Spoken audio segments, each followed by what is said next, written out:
যে বয়সে থাকার কথা ঘরের কোণে চার দেয়ালে বন্দী, সে বয়সে মাঠ মাতাচ্ছে জুনায়েদ। যেখানে খেললেও খেলার কথা বড়জোর তার বয়সী সহপাঠীদের সাথে, সেখানে জুনায়েদ এই বয়সে খেলছে গ্রাম বাংলার খেলার মাঠের বড় মঞ্চে। বাংলাদেশের প্রাপ্তবয়স্ক ফুটবলার তো বটেই, মাঝে মাঝে দেখা যাচ্ছে খেলছেন ফরেনদের সাথে। কি আজব এক প্রতিভা! তবে তিনি যাকে অনুকরণ করেন তিনি হচ্ছেন Portugal football superstar Cristiano Ronaldo. তার উদযাপনের ধরনই বলে দেয় তিনি তাকে কতটা পছন্দ করেন। একেবারে রোনালদোর চিরচেনা সেই ট্রেডমার্ক সেলিব্রেশন করে মাতিয়ে রাখেন দলের সবাইকে। মূলত বয়স আর শারীরিক ফিটনেসে সবার সাথে পেরে ওঠেন না জুনায়েদ। খুব স্বাভাবিকভাবে তার বয়সটা কম, তবে দল যখন ভালো অবস্থানে থাকে কিংবা খেলার শেষ মুহূর্তে এসেই মাঠে নামিয়ে দেয়া হয় তাকে। তিনি মাঠে দৌড়ান, বল পায়ে পাসিং করেন সতীর্থদের কাছে। কখনো কখনো দলের অন্য সতীর্থ যখন গোল করে তখন তিনি সেলিব্রেশনে মাতেন।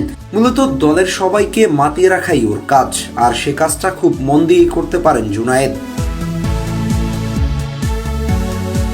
জুনায়েদের ভক্ত সংখ্যাও বেশ, যেখানেই যাচ্ছে গ্রামগঞ্জের দর্শকরা তাকে বুকে টেনে নিচ্ছেন। নিবেনি নেওয়া কেন এতটুকু বয়সে মাঠে প্রাপ্তবয়স্কদের সাথে খেলছেন, সেটা বিশাল একটা ব্যাপার।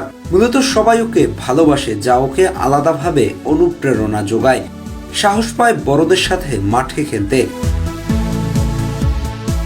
সাজসজ্জা বেশভূষাও বেশ চমৎকার, গায়ে জার্সি, পরনে প্যান্ট, পায়ে বুট। আজকের দিনের খুদে ফুটবলারই হতে পারেন আগামী দিনের তারকা সুপারস্টার।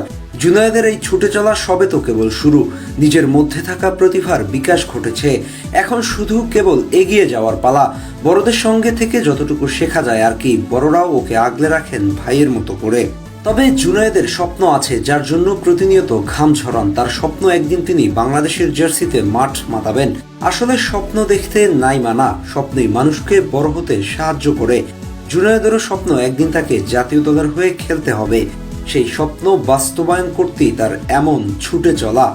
শেষ পর্যন্ত বলা যায় জুনায়েদ একটা আলোর প্রদীপ। গ্রাম বাংলার অন্ধকার মাঠকে যিনি আলো দিয়ে বেড়াচ্ছেন। যে বয়সে ওর মতো ছেলেটা মোবাইলে ভিডিও গেমে মত্ত থাকার কথা, সে বয়সেও খেলছে রিয়েল গেম।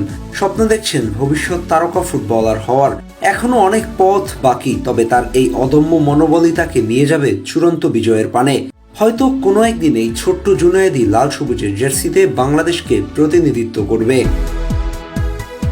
আহমেদ হাসনাইন খান, টিম স্পোর্টস।